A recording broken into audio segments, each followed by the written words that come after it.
한 주 동안도 평안들 하셨습니까?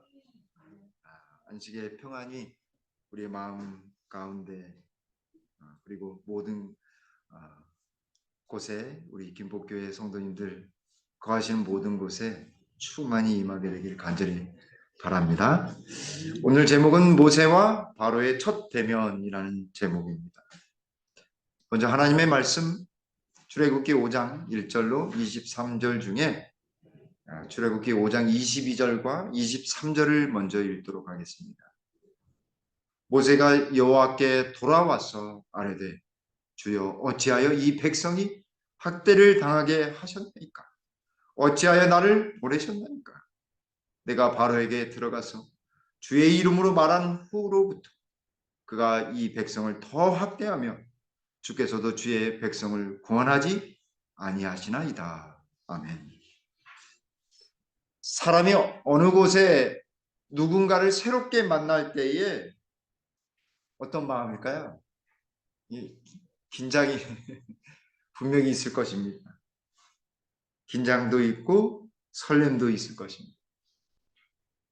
더군다나 처음 보는 자리라고 한다면 더 그럴 것 같습니다. 새로운 직장, 새로운 사람, 새로운 장소에서 누군가를 새롭게 만난다고 했을 때 그것처럼 정말 가슴 뛰고 그것처럼 힘든 때가 없습니다. 괜히 이렇게 뛰지 않아도 되는데 막 심장이 막 두근두근 되고 딴 때는 이렇게 담대했는데 누군가 새로운 장소에서 익숙하지 않은 것을 해야 될 때 정말 당황할 수밖에 없는 상황입니다. 얼마나 떨리고 얼마나 두려웠을까요? 이제 드디어 목동 양치기 목동에 이 막대기를 들었던 이 모세가 이제 그 막대기가 무엇으로 변했어요? 네, 뱀으로 변했었는데 하나님의 지팡이가 되어서 하나님의 이 4장 맨 마지막 장 하나님의 지팡이를 잡았더라라고 했습니다. 하나님의 지팡이를 잡았어요.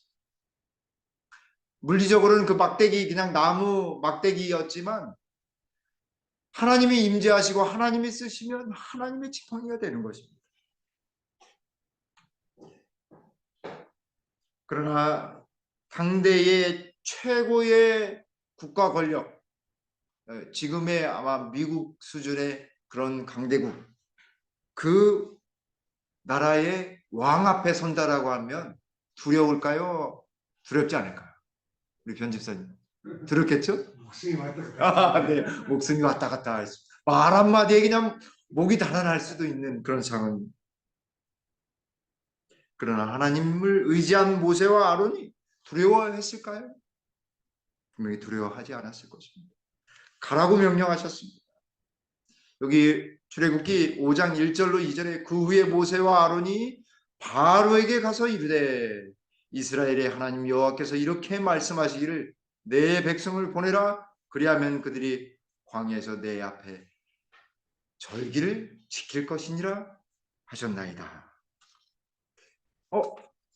4장에서는 가게 하라고 한 다음에 내 백성이 나의 앞에서 경배하리라 라고 했는데 더 구체적으로 내 앞에서 절기를 지킬 것이다 라고 이야기하고 있습니다.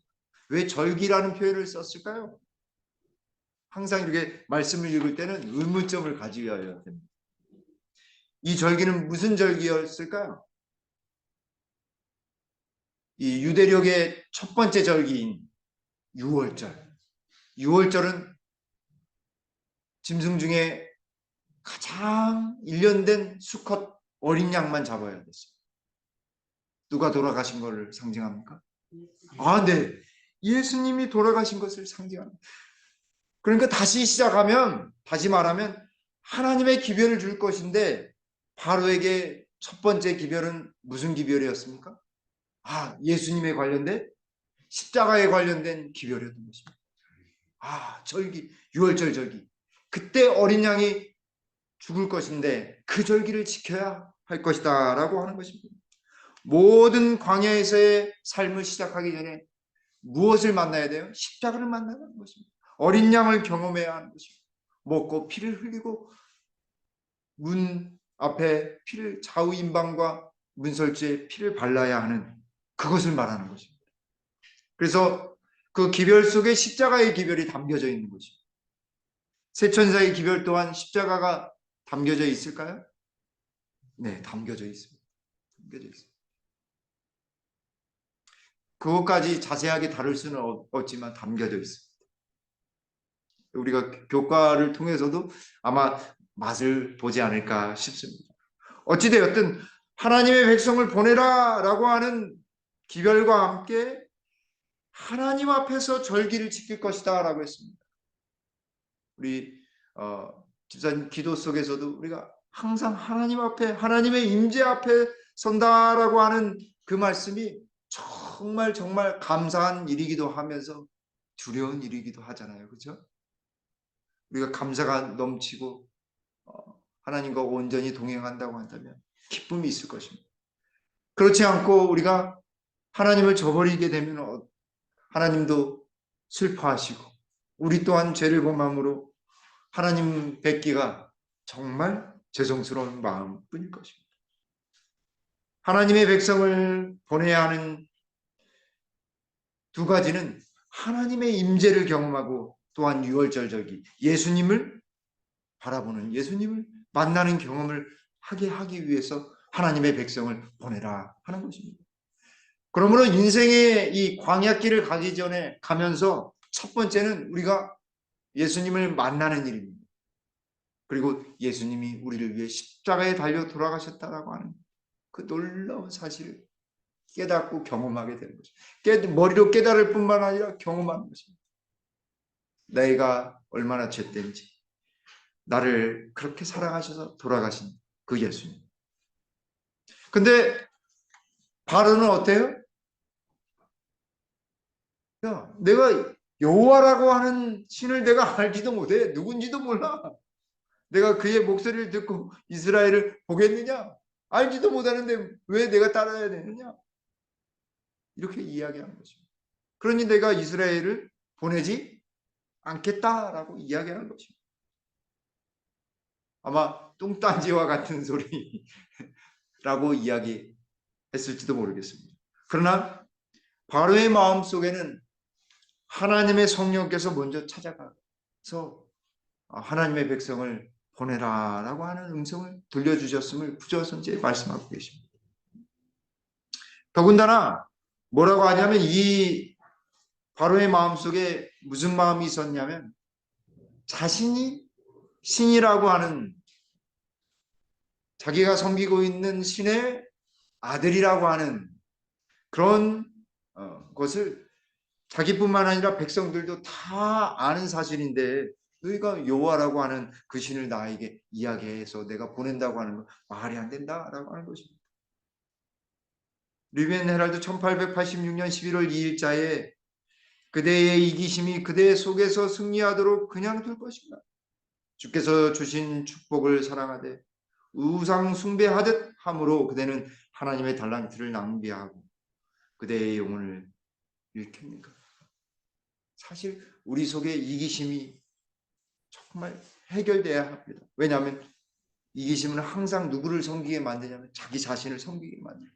우상은 그것이야말로 진짜 우상 숭배입니다. 우리는 그걸 잘 모릅니다. 저 또한 그렇습니다. 그러나 우리 속에 이기심을 온전히 내어 쫓아야 합니다. 누구를 받아들임으로써요? 예수님을 받아들임으로써 온전히 이기심을 쫓아내야 하는 것입니다. 여기 증언복음 1권 554쪽에도 이기심은 영혼을 파괴하는 죄이다.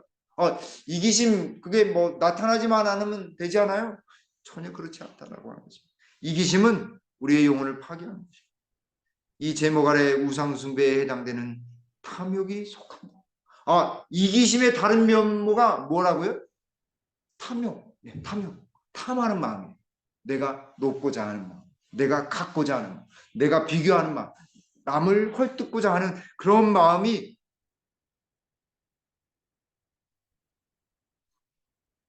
바로 죄라고 하는 것입니다. 그런 차원에서 본다면 저 또한 이것에 자유롭지 않은 것입니다. 이기심이야말로 탐욕의 한 면모다. 그래서 제가 말씀을 준비하면서 깜짝 놀랐습니다. 아, 이기심 나도 있는데 그 속에 탐하는 마음이 담겨져 있어. 더 많이 회개하고 기도해야 되겠구나 하는 깨달음을 주셨습니다. 교회종은 5권 270쪽에 하나님은 당신의 백성들 사이에 존재하는 이기심을 매우 불쾌히 여기신다. 성경은 탐심을 우상숭배라고 비난한다. 바울은 탐하는 자 곧 우상숭배자는 다 그리스도와 하나님 나라에서 기업을 얻지 못하리라고 말한다. 많은 사람들에게 있는 문제는 그들이 너무 믿음이 적기 때문이다. 이 믿음을 누가 대체하냐면 이 이기심이라고 하는 자신을 섬기려고 하는 이 탐하는 마음이 자리 잡고 있는 것입니다. 그래서 우리가 믿음으로 행하는 일이 굉장히 중요합니다. 어떤 일을 행할 때 점점 이 이기심이 사라지는 것입니다. 우리가 움직일 때 영적인 일을 하게 될 때 점점 우리 자신을 섬기는 그리고 탐하는 마음이 없어지는 것입니다. 그것만이 해결책이에요. 이기심은 헌신과 봉사만이 해결책입니다. 그리고 하나님의 말씀과 기도만이 해결책인 것입니다.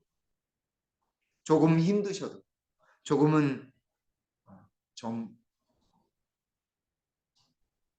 어깨가 무거우시더라도 그것이 이기심을 타파하고 없앤다라고 하는 사실을 기억하게 되길 간절히 바랍니다. 출애굽기 5장 3절에 그들이 이르되 히브리인의 하나님이 우리에게 나타나셨은즉 우리가 광야로 사흘쯤 가서 우리 하나님 여호와께 제사를 드리려 하오니 가도록 허락하소서. 여호와께서 전염병이나 칼로 우리를 치실까 두려워하나이다.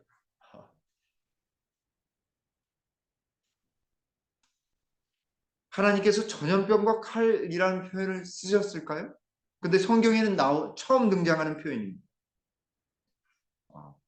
하나님을 섬긴다, 제사를 드린다라고 하는 표현은 하나님 이 사장에서 말씀하셨습니다. 근데 이상하게 허락지 아니하면 우리를 여호와 하나님께서 치실까 두렵습니다라고 이야기하는 것입니다. 여기 제사는 특별히 화목제물을 의미합니다. 관계가 끊어진 사람들끼리 화목을 나타내는 이어붙이는 그 제사를 더 구체적으로 이야기합니다. 바로 나오네요. 하나님의 인간에게 주신 이 예배는 화목제물은 하나님의 선물이다. 가족이나 집단을 하나님 앞에서 하나 되게 하는 거룩한 식사로 초대합니다. 그래서 이 화목제를 드리면 일부는 제사장에게 그 제물을 주고 유일하게 이 제물을 드린 사람에게 이 얼마를 고기를 줍니다. 그걸 본인이 먹어야만 해요. 마치 예수님의 살과 피를 먹는 것처럼 우리가 이 화목 제물은 함께 나눠야지만 기쁨과 감사를 나눌 수 있다라고 하는 것. 그래서 제사장에게만 주는 것이 아니라 그 제물을 드린 사람이 가져와서 가족과 함께 먹는 것입니다.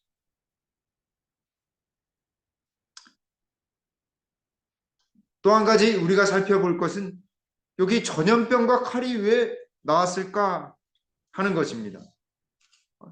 하나님이 그냥 나오라고 했습니다. 이렇게 이야기하면 되는데 전염병이나 칼로 치실까 두렵다라고 이야기합니다. 사실 이 전염병 칼은 뭐와 관련되어 있냐면 심판과 관련이 되어 있습니다. 여기 예레미야 42장 17절에도 곧 칼과 기근과 전염병에 죽을 것인지라고 했습니다. 그런데 재미있게도 여기 17절에 예레미야 42장 17절에 무릇 애굽에서 들어가서 거기에 머물러 살기로 고집하는 모든 사람은 이와 같이 되리니 곧 칼과 기근과 전염병을 전염병에 죽을 것인지. 출애굽 당시에 그 이야기를 하면서 칼과 기근과 전염병 이야기합니다. 칼은 전쟁을 의미하고 기근은 노역, 고통을 의미합니다. 전염병은 모든 사람에게 미쳐진 심판을 의미하는 것입니다. 그리고 42장 22절에도 44장 13절에도 칼, 기근, 전염병. 예레미야만 그런 것이 아니라 에스겔서에도 칼, 기근, 전염병이 나와요. 에스겔 6장 11절과 12절에도 칼, 기근. 그래서 에스겔 6장 12절의 맨 후반부에 그것이 하나님의 진노다라고 이야기하고 있습니다. 누가복음 21장 11절에도 큰 지진과 기근과 전염병이 있겠고 무서운 일과 하늘로부터 큰 징조들이 있으리라. 그러니까 예수님 오실 때에 세상에 징조가 있을 것인데 큰 지진과 기근과 전염병이 있을 것이다 라고 하는 거죠. 그러므로 여기 출애굽기에 나온 이 전염병과 칼, 이 표현은 사실 하나님의 심판이며 하나님께서 구원하고자 하는 그때가 이르렀다라고 하는 분명한 징조를 나타내는 것입니다. 근데 이 표현이 그대로 어디까지 비춰지냐면 하나님은 반복하셔요. 반복하기를 좋아하셔요. 어디에 나오냐면 그대로 요한계시록 8장과 9장에 일곱 나팔을 통해서 나오는 그 사이에 7인이 나오잖아요. 그죠? 그 7인 속에 그대로 담아 놓으셨어요. 승리와 번영, 첫 번째, 두 번째인의 칼, 전쟁, 세 번째인의 기근과 흉년, 네 번째인의 온역과 아까 전염병이 있었지 않습니까? 전염병. 그래서 마지막 대쟁투에 있어서도 출애굽 당시에도 그 대쟁투가 칼과 전염병이 있었던 것처럼 마지막 대쟁투의 장면에서도 이 7재앙이 있을 그때에도 칼과 기근, 전염병. 아마 이 코로나19가 이 전염병의 징조의 하나 시작의 단초가 될 수 있다라고 저는 생각이 듭니다. 그것이 완전히 전염병이긴 하지만 그것으로 끝나지 않고 더 센 게 나올 것이라고 하는 사실을 의학자들이나 의사들은 경고하고 있습니다. 마지막 시대로 갈수록 우리에게 사인을 보내주신 거죠. 그래서 바로에게 모세가 이렇게 경고한 것은 하나님의 기별을, 심판의 기별을, 하나님의 말씀을 어기면 분명히 이런 심판이 이를 것이다 라고 하는 말씀인 것입니다. 두려우신가요? 그러나 하나님 백성에게는 미쳐요, 안 미쳐요? 미쳐요. 그들이 죽이려고 하는데 그 죽이려고 하는 도구가 무엇으로 변한다고 지난번에도 여쭤봤었는데, 네, 각시대 대쟁투하고는 지푸라기로 변한다고 했습니다.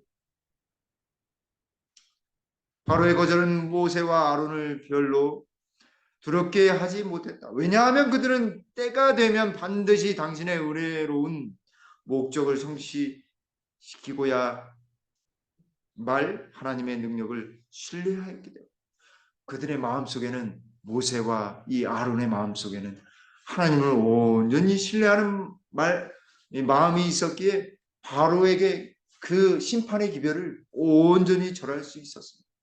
사실 새 천사의 기별은 심판의 기별이기도 합니다. 그의 심판하실 시간이 이르렀습니다.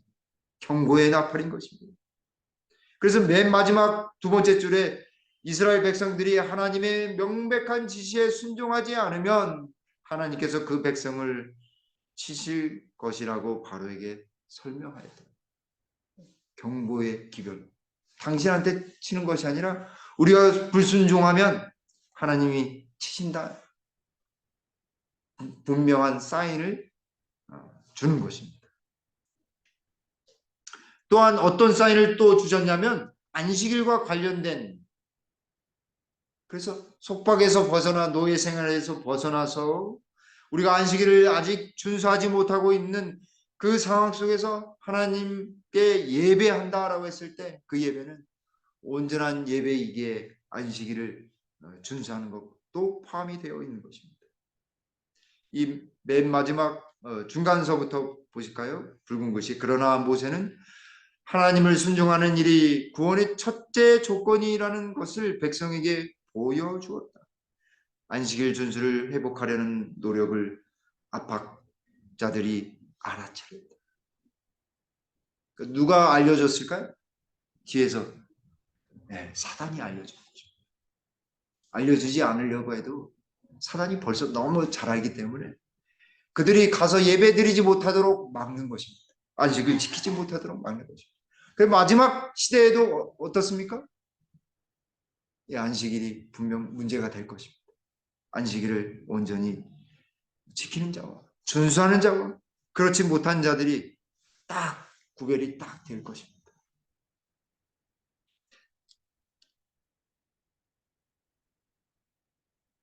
이제 마지막 부분입니다. 오늘 말씀의 마지막 부분. 바로의 이 현란한 유혹에 이 모세가 낙마하게 되는 것입니다. 여기 출애굽기 5장 7절로 9절에 너희는 백성에게 다시는 벽돌에 쓸 집을 재료를 주지 않는 것입니다. 그러니까 전과 같이 주지 말고 그들이 가서 스스로 집을 줍게 하라. 또 그들이 이전에 만든 벽돌 수요대로 그들에게 만들게 하고 감하지 말라. 그들이 게으름으로 소리질러 이르기를 우리가 가서 우리 하나님께 제사를 드리자 하나니 그 사람들의 노동을 무겁게 함으로 수고롭게 하여 그들로 거짓말을 듣지 않게 하라. 사단이 벌써 너무나 잘 알기 때문에 더 무거운 짐으로 벽돌을 더 열심히 하게 하되 재료까지 주지 않는 것입니다. 재료는 줘야지 만들 텐데 재료도 주지 않고 너무 게으르기 때문에 예배 드리러 간다라고 하는 것입니다. 그러니 일이 중하게 되고 무거워지고 힘들게 되니 백성들이 원성이 자자할까요? 안 그럴까요? 자자하게 되는 것입니다. 누구를 원망하게 되는 것입니까? 모세와 아론을 원망하게 되는 것입니다. 사단이 바로를 통해 원망하게 만든 것입니다. 그것을 이제 감독들이 그대로 실천하게 하는 것입니다. 14절 후반부에 너희가 어찌하여 이제와 오늘에 만드는 벽돌의 수요를 전과 같이 채우지 아니하느냐 하니라. 이스라엘 자손의 기록원들이 가서 바로에게 호소하여 이르되 왕은 어찌하여 당신의 종들에게 이같이 하시나이까. 호소가 들어가 민원이 제기가 되는 것입니다. 16절에서 집불하기도 집도 주지 않고 매도 이렇게 계속해서 중하게 때리니 얼마나 우리가 힘듭니까? 라고 하니 바로가 뭐라고 하냐면 17절에 너희가 게으르다 너희는 게을러 너희는 안 돼 너희는 그러므로 여호와께 제사를 드리러 가지 말아라 라고 하는 것입니다. 더 벽돌을 만들어야 된다라고 이야기하는 것입니다. 사단은 하나님을 경배하지 못하게 하고 하나님은 그 사람들을 부족한 사람들 힘없는 사람들을 모아다가 하나님 백성 만들려고 하나님을 경배하는 사람으로 만들기 위해 애쓰시고 계신 것입니다. 얼마나 이 대쟁투가 심했을까요? 그러나 이 보이지 않는 이 투쟁 속에 백성들은 너무 힘겨운 것입니다. 그래서 그런지 모세를 원망하게 되는 것입니다. 그리고 모세 또한 그 상황을 보니 백성이 주관대로 막 더 많이 고용을 하고 가중되니 하나님께 그리고 백성들에게 얼굴을 들 수 없는 것입니다. 이 상황을 부조화 선지자 258쪽에서 이렇게 묘사합니다. 왕은 대노하여 이스라엘 백성이 그를 섬기는 일에 대해 반역을 기도하는 것이라고 의심하여 불만은 태만의 결과라고 생각하는 생각하고 왕은 그들에게 위험한 계책을 꾸밀 시간적 여유를 주지 않기로 하였다. 왕은 곧 그들을 더 압박하고 그들의 독립정신을 말살시킬 조치를 취했다. 그날부터 그들의 노역을 한층 더 혹독하게 시키고 무겁게 하라는 명령이 내린다. 이 명령이 언제도 또 내린다고요? 일곱 재앙 때 살인 명령과 함께 우리에게 떨어질 것입니다. 그러나 염려하지 마십시오. 하나님은 사단은 그렇게 무겁게 만들지만 하나님은 피할 길과 살 길을 만들어 주시고 우리를 온전히 지켜 주실 것입니다.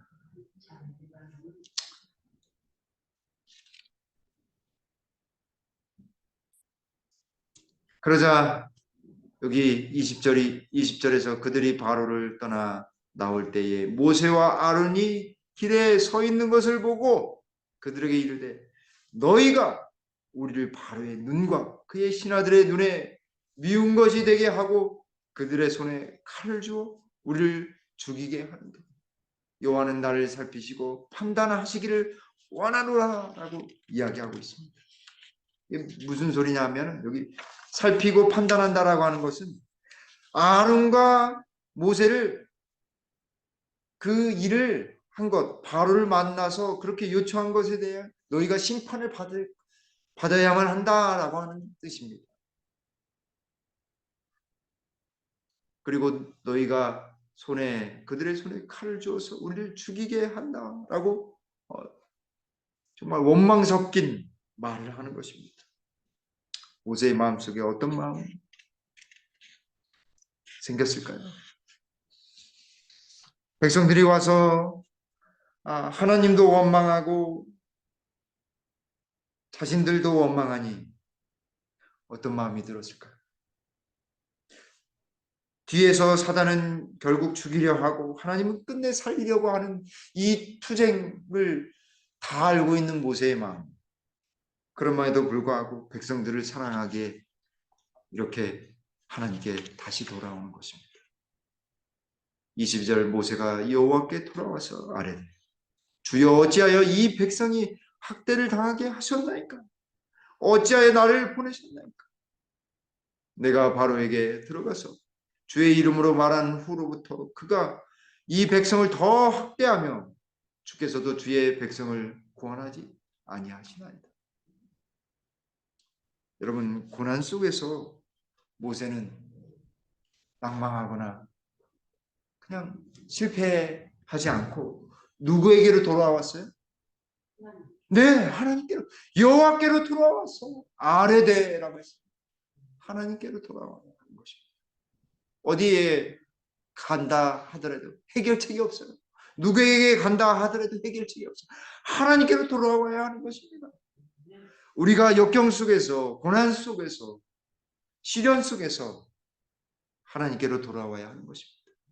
그분께로 돌아와 그분께 아뢰어야 하는 것입니다. 기도해야 하는 것입니다. 그것만이 모든 것을 해결할 수 있는 유일한 방법인 것입니다. 마음이 지옥 같고 마음이 어두웠을 때 어디에 가겠습니까? 누구에게 가겠습니까? 우리 모두가 하나님께로 돌아가는 그래서 그분께 기도하게 되는 우리 모두가 되길 바랍니다. 학대당하는 백성을 위해 중보 기도하고 있습니다. 하나님 저를 보내셨는데 내 백성이 더 학대를 당합니다. 하나님 어떻게 해야 할까요? 주의 이름으로 말한 후에 그 백성을 더 학대하고 주님은 그들을 구원하지 아니하시는데 하나님 무엇 하고 계십니까? 모세도 낭망하고 모세도 마음의 상처를 받았죠. 하나님께로 돌아와서 하나님께 기도합니다. 절규하는 것입니다.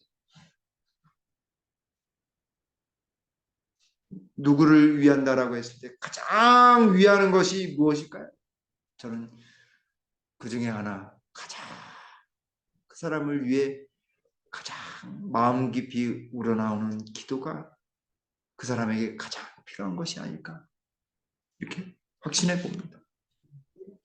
앞이 캄캄하고 아무것도 보이지 않는 막다른 골목에 절벽 앞에 선 우리들이 어디로 돌아가야 할까요? 하나님께로 돌아가야 하는 것입니다. 모세가 하나님께로 돌아와서 그 백성을 위해 아무것도 모르는 그저 노예에 지나지 않은 백성 불쌍히 여기고 그들의 애원을 듣고 하나님께 나아가 중보기도하는 것입니다. 그 모습이 바로 우리 예수님을 보는 듯하다라는 생각을 할 수밖에 없습니다. 부자선자 258쪽에서 9쪽에 붉은색 글씨입니다. 비통한 마음으로 그는 하나님 앞에 나아가 주여 어찌하여 이 백성을 학대를 당케 하셨나이까? 어찌하여 나를 보내셨나이까? 내가 바로에게 와서 주의 이름으로 말함으로부터 그가 이 백성을 더 학대하며 주께서도 주의 백성을 구원치 아니하시나이고 부르짖었다. 이에 대한 대답은 이제 내가 바로에게 하는 일을 내가 보리라. 강한 손으로 더함으로 바로가 그들을 보내리라. 강한 손을 더함으로 바로가 그들을 그 땅에서 쫓아내리라는 것이었다. 하나님의 기별은 하나님의 강한 손으로 그들을 인도하신다는 사실을 다시 세우시고 다시 언약을 바라보게 하시고 그 언약이 성취되는 것을 보게 하는 것입니다.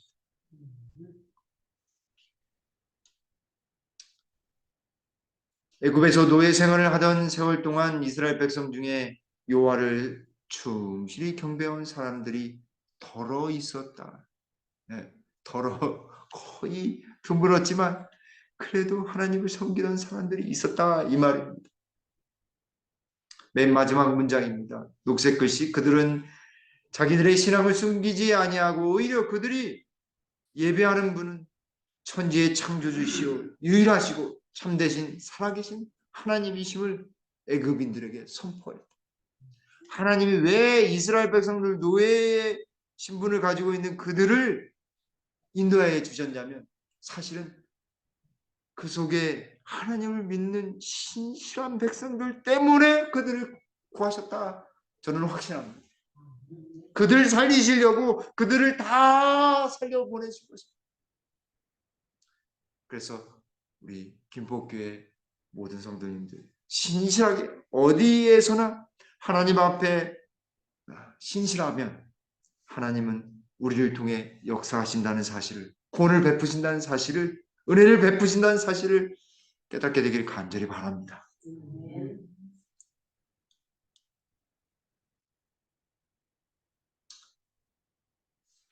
그들은 창조 때로부터 야곱 시대에 이르기까지 하나님의 존재와 능력이 나타난 증거를 열거하면서 이야기했다.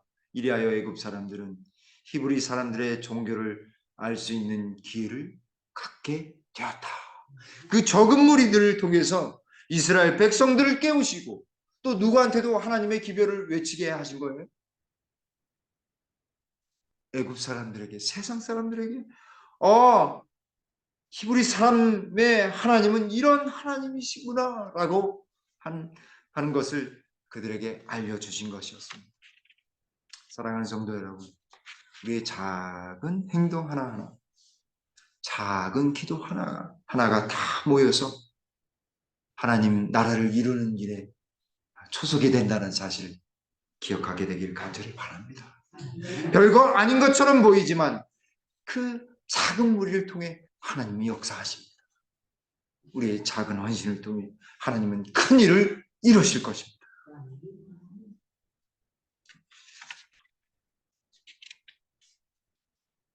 오랫동안 정계에 활동하던 정치가가 그만 잘못을 범하고 신문 방송에 연일 머릿 기사로 다뤄지게 되었고 그만 정계에서 떠나가게 되었습니다. 평생을 읽어왔던 자신의 이력이 하루아침에 물거품이 되었다고 합니다. 그리고 정치의 환멸을 느끼고 고향으로 돌아왔는데 그 사정을 알고 그 친구가 그를 아주 반갑게 맞아주었다고 합니다. 정치가는 그의 사정을 친구에게 소상히 털어놨답니다. 처음부터 끝까지 아주 자세하게 불평 불만을 담겨져 있는 그것을 자세하게 이야기했다고 합니다. 자네도 알다시피 나는 젊었을 때부터 열심히 동분서주 열심히 정치를 했는데 이 나라를 위해 애썼는데 이렇게 하루아침에 하나 실수 범한 것 때문에 이렇게 공격을 당하고 이렇게 사납게 나를 헐뜯고 있다는 게 나는 참 이해할 수 없는. 그때 때마침에 여기 그림에서 나오는 것처럼 이 한 개가 큰 개가 사납게 달을 보면서 막 찢어대기 시작했습니다. 정치가의 이 친구가 개를 바라보면서 어찌된 일인지 이렇게 곰곰이 생각했습니다. 시끄러운 이 개가 짖는 소리와 정치가의 음성이 뒤섞여가지고 친구는 정신이 없었습니다. 그러다가 잠깐 눈을 감다가 이런 이야기를 그 정치가 친구에게 이야기해 줬다고 합니다. 저 개를 한번 어떤 느낌이지? 그래서 시끄럽네. 근데 우리가 할 수 있는 일은 아무도 없어요. 더군다나 달은 아무런 반응도 않고 자기의 역할만 하고 있다. 자네도 저 개가 아무리 짖어도 달이 여전히 환한 빛으로 세상을 밝히는 것처럼 그런 역할을 한다면 다시 재개할 수 있지 않겠는가? 그 말을 들은 그 친구가 무릎을 탁 치면서 고맙다. 그때까지 내가 참고 견디겠노라 이야기했다고 합니다. 다니엘 10장 19절에 이르되 큰 은총을 받은 사람이여 두려워하지 말라. 평안하라. 강건하라. 강건하라. 그가 이와 같이 내게 말하며 내가 곧 힘이 나서 이르되 내가 주께서 나를 강건하게 하셨사오니 말씀하옵소서.